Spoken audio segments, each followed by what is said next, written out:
Herkese selam arkadaşlar. Bugün yine ETS 2'deyiz. 1.57 betadayız ve HVT grubunun Turizmo'su da yapıldı. Ve erken erişime artık paylaşıldı. Erken erişimde hem Turizmo'yu hem de Travego'yu. Bunlar zaten bir paket biliyorsunuz. Erken erişimde artık alabilirsiniz. Sizler de oynayabilirsiniz. Kullanabilirsiniz. Bilginiz olsun. Geçenlerde Travego'sunu oynamıştık. Bayağı bildiğiniz mega moddu. Boyanabilir iç, dış, yani çok slot vardı. Ben yine bu otobüsü bu sefer 2 saat sürmedi. Biraz daha elim alıştı herhalde.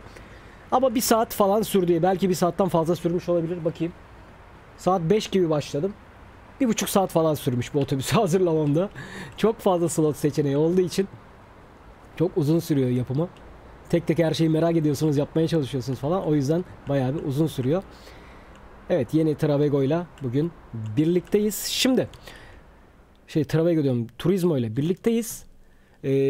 Travego'daki özelliklerin, eklentilerin hepsi Turizmo'da mevcut. Travego'da hepsini ben okumuştum tek tek. Bu sefer tek tek okumayacağım. İsterseniz yani buradan videoyu durdurup sayfa sayfa okuyabilirsiniz. Durdur, devam et, durdur, devam et mantığıyla okuyabilirsiniz. 2-3 sayfalık şöyle bir özellikler bölümü var. Hem Travego hem Turizmo için geçerli bunlar. Bunlara bakabilirsiniz durdurarak. Bilginiz olsun. Çok fazla çünkü. Çok uzun. İnanılmaz uzun. 4 sayfaymış bu arada. 4 sayfa abi.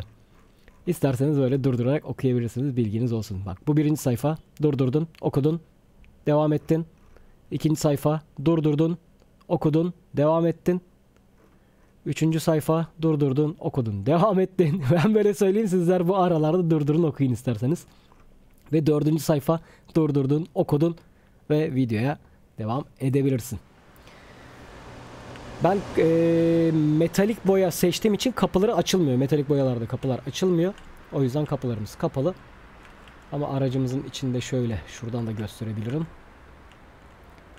Travego'daki her şey bunda da mevcut. Bunda da eklentilerin hepsini yapabiliyorsunuz.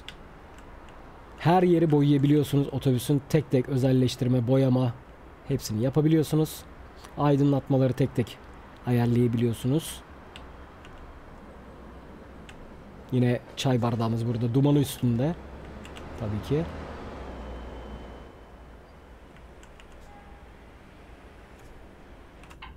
Şöyle normal içeriye kendimiz geçtiğimiz zaman da aracın içi de bu şekilde. Hatta gece de şöyle göstereyim size. Time gece 1 yapayım. Evet, kabin aydınlatması O tuşuyla kapatıp açabilirsiniz. Bu şekilde aydınlık halinde görebiliyorsunuz. Daha şöyle dışarıdan da göstereyim.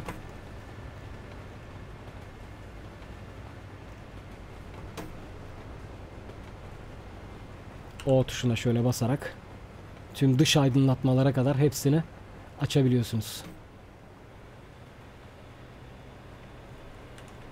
Evet, tekrardan saatimizi 10 yapalım. Skybox'ımız da 10'daydı. 10'da güzel gözüktü. 10'dan devam edeceğim. Şimdi harita olarak da oyunun kendi orijinal haritasındayız. 1.57 beta ile birlikte gelen yeni şehirler, yenilenmiş şehirler vardı. Yeni şehirlerden Aarhus'tayız.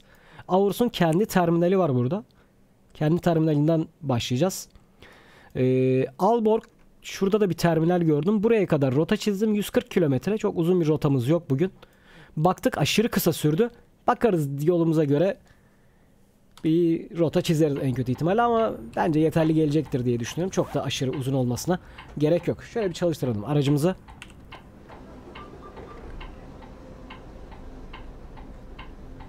Evet, haydi bakalım. Yolumuza çıkmaya hazır ve nazırız.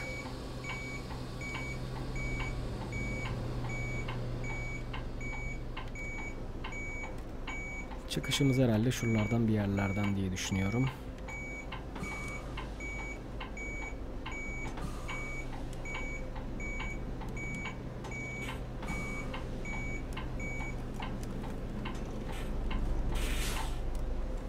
Haydi bakalım.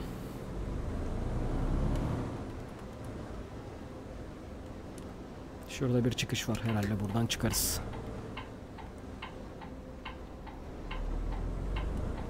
Evet, Aarhus şehrinde keşfetmiş olduk bu sayede.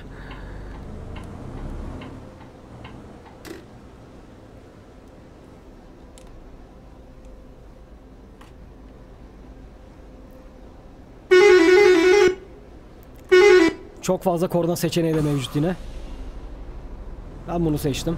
Ses olarak da aracın sesi 1 kullanıyorum. Retarder sesi olarak da 1'i kullanıyorum. AC yani klimalı sesi kullanıyorum. İsterseniz ventilli sesleri de var.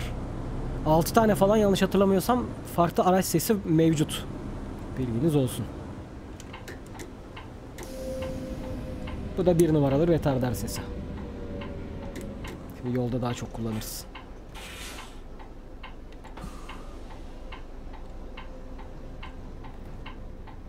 Trafik bir de yok. Bu modlu harita değil. O yüzden 3 yapalım trafiği. Devam edelim yolumuza.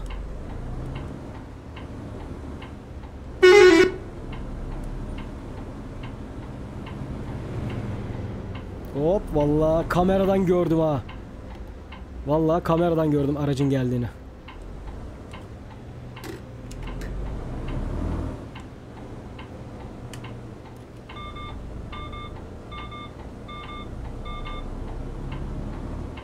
Neye ötüyorsun dayı?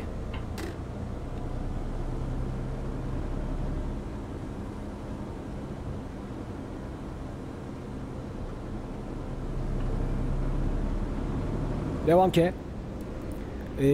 HVT'nin haritası 1.57 beta'da çalışmıyor. O yüzden oyunun orijinal haritasında oynuyorum. Hadi 1.56'ya da dönmeyeyim istedim. Ama otobüsler 1.57 beta'da kullanılabiliyor. Bilginiz olsun.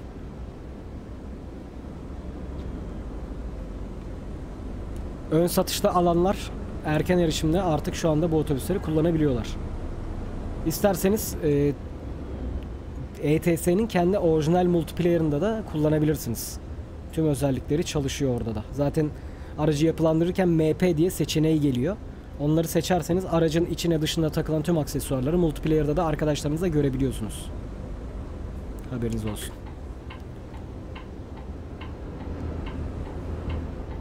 Ben orta süspansiyon seçmiştim ama biraz fazla sallanıyor sanki. Sert seçmem gerekiyormuş sanırım. Fizik modu aktif değil bu arada. Süspansiyon severiz. Ama bazen fazla kaçabiliyor yani.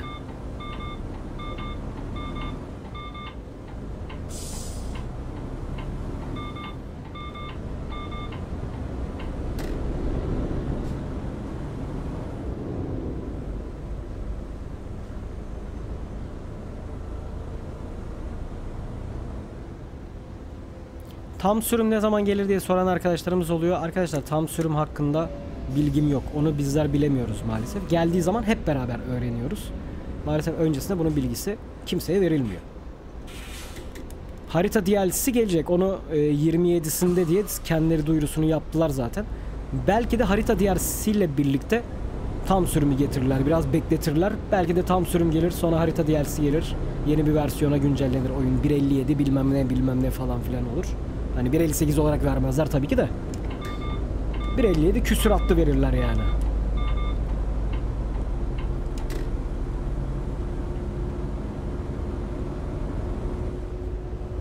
Zaten hiçbir zaman atıyorum 1.57.0 diye vermiyorlar yani bize.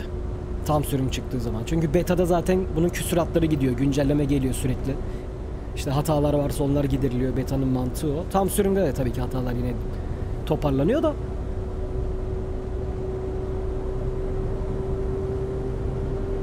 İşte 1.57.0.5, 0.6 ya da 1.57.1.2, 1.3 falan filan diye bu şekilde devam ediyor sonuçta. Ama 1.57'de yapılan her şey o küsuratlarda çalışmaya devam ediyor. Ne zaman ki 1.58 geliyor, ondan sonra çalışan modlar çalışmıyor vesaire. Bazı modlar çalışıyor, bazıları çalışmayabiliyor. Ama dediğim gibi tam sürüm ne zaman gelir, o konuda bizler bilemiyoruz maalesef. Şu gün gelecek diye bilgi vermiyorlar. Güncellemeyi getiriyorlar, direkt bizim haberimiz oluyor. Öyle söyleyelim.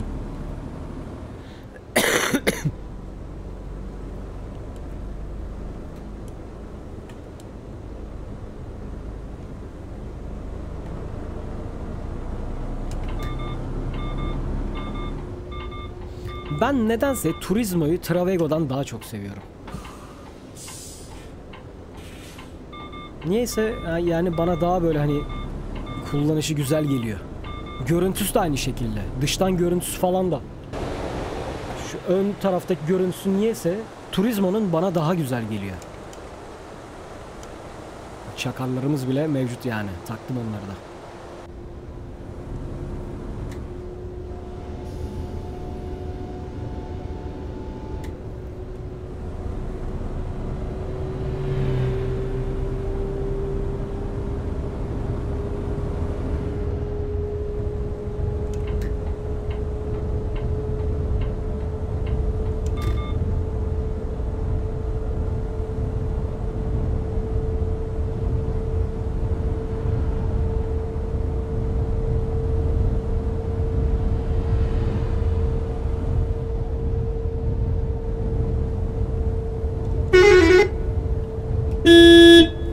Uf. Çok yüksek. Aşırı yüksek ses.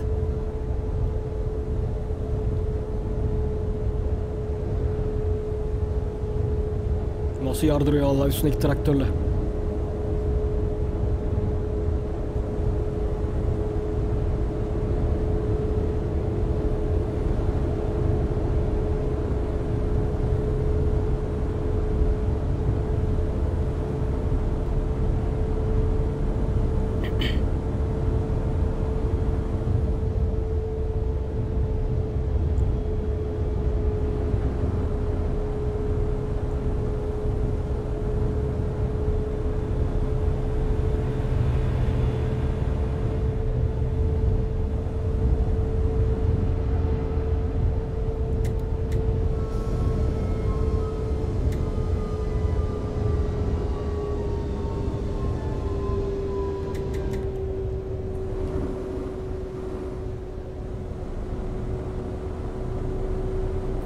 Ses güzel, başarılı.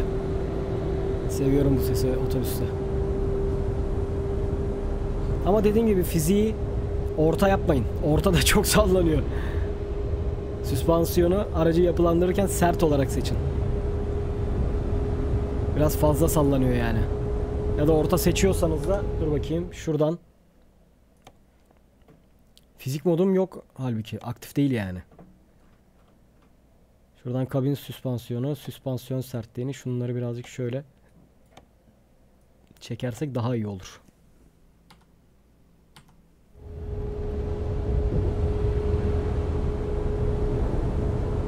Aynen çok fazla yatıyor çünkü.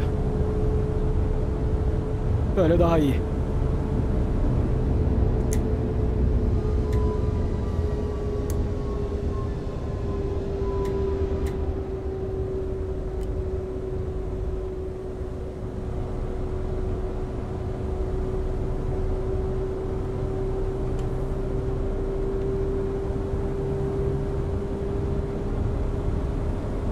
Rampa tırmanıyoruz ama bayağı canavar gibi çıkıyor.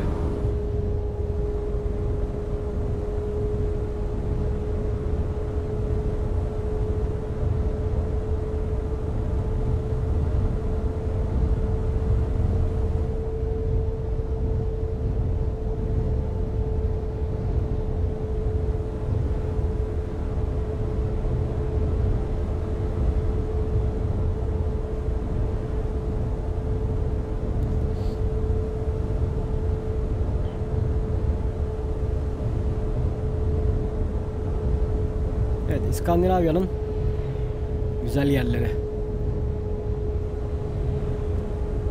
Zamanında ikinci çıkan harita DLC'si. İlk harita DLC'si Going East'ti. Ondan sonra İskandinavya çıktı. İskandinavya efsane bir haritaydı ya.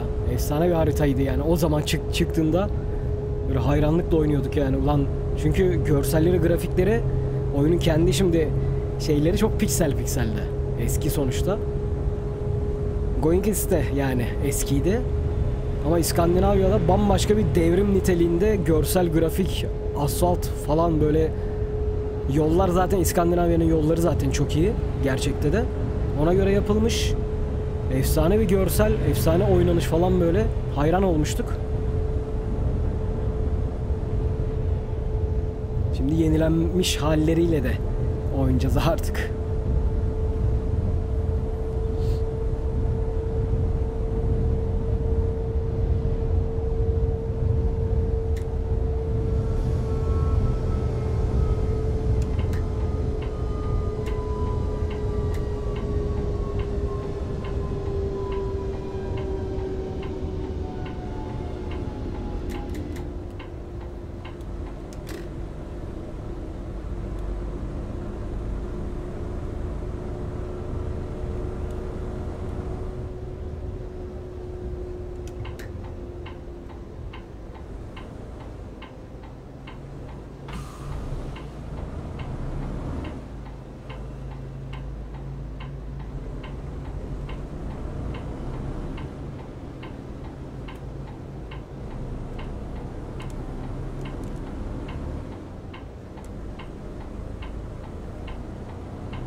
Evet, şehre geldik. Bir terminaline doğru gidelim. Duruma göre bakarız yani.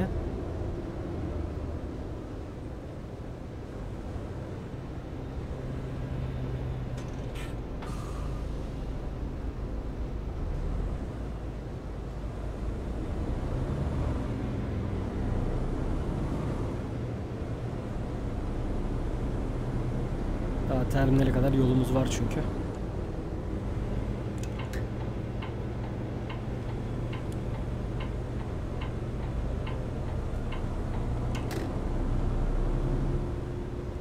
Şehir içlerine girince FPS saçmalıyor maalesef.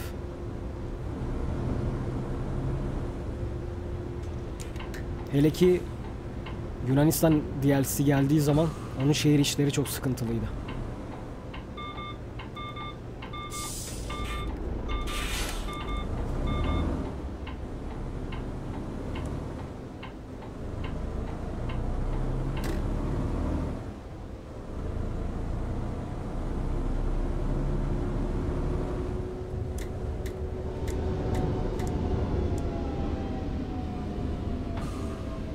Fren gücü birazcık sıkıntılı. O yüzden erken frenleme yapıyorum. Fren gücünü yükselttim ama yine de çok güçlü değil tutuşu.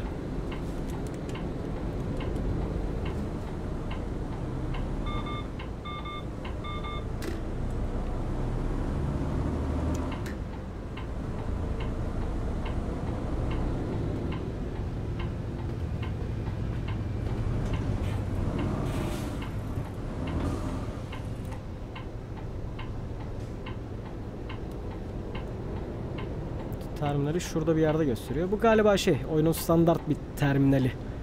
Oyunda var olan terminallerden birisi. Görseli oydu yani. Haritadaki. Böyle çapraz peronlar.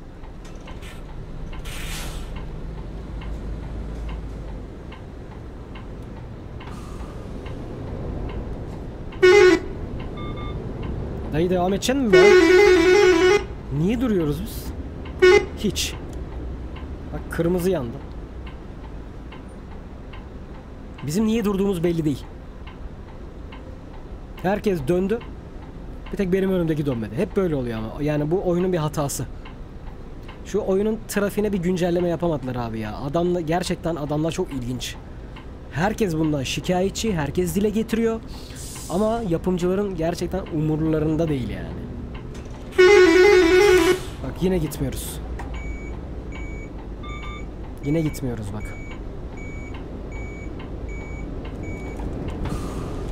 Herkes gidiyor ve biz gitmiyoruz hiçbir şekilde.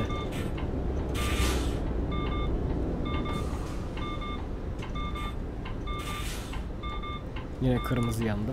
Gördüğünüz gibi biz hiçbir şekilde gidemiyoruz abi. Dur bakayım. Şuraya yeşil yanarsa şunların önüne falan bir kırıp geçeyim. Başka türlü bunun gideceği yok.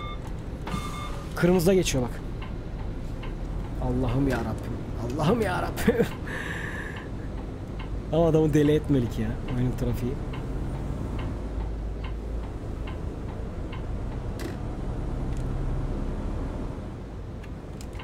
Terminal burası.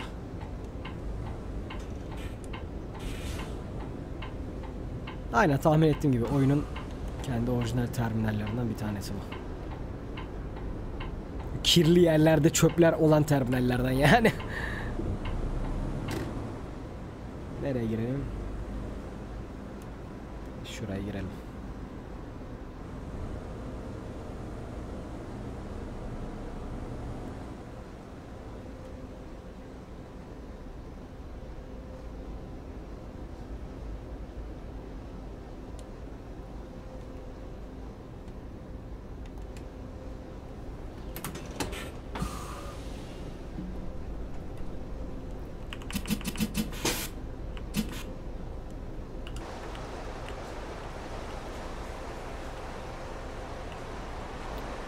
Hani biraz daha getirsek şuna denk gelecekmişiz ama ön taraf da bu sefer çok 0'a 0 yanaşacak.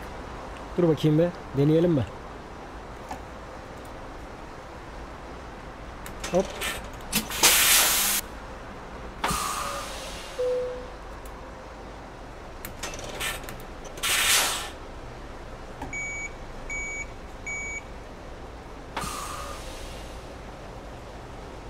Hafif hafif. Şöyle. Hoppa. Tamamdır. Değdirdik mi? Değdirdik kardeşim. Tamamdır işte. İlla bir değdirttireceğiz yani onu. Kapıları açamıyoruz dediğim gibi. Metalik boyada kapılar açılmıyor ama metalik olmayan boyalar dolu. Zaten kaplama yığını yani. Otobüs öyle söyleyeyim. Aşırı fazla kaplaması var. Metalik olan da var, olmayan da var. Ben bu boyayı kullandığım için bu metalikte. Evet arkadaşlar. Bakayım. 21-22 dakika olmuş. Çok da uzatmayayım. Zaten oynayacağız. Bunları bol bol oynayacağız yani bu otobüsleri. Hem Travego'yu. Kapatalım abi. Hem Travego'yu hem Turismo'yu daha bol bol oynayacağımız için bugünlük böyle ilk oynanış gibi olmuş olsun. Hem zaten oyunun orijinal haritasında oynuyoruz. Tekrar oynayacağımız zaman da 1.57 belki tam sürüm gelir. Harita da ona göre güncellenir. Kendi orijinal haritalarında oynarız. HVT'nin. Evet, emeği geçenlerin tekrardan ellerine, kollarına sağlık. Efsane bir araç modu piyasaya sunuldu. Erken erişime açıldı, bilginiz olsun. Videonun açıklamasında HVT'nin internet sayfası linki mevcut. Oradan sizler de hem harita hem de araçlarla ilgili gerekli bilgileri, detayları, linkleri bulabilirsiniz. Kendilerine isterseniz ulaşabilirsiniz oradaki iletişim kanallarından.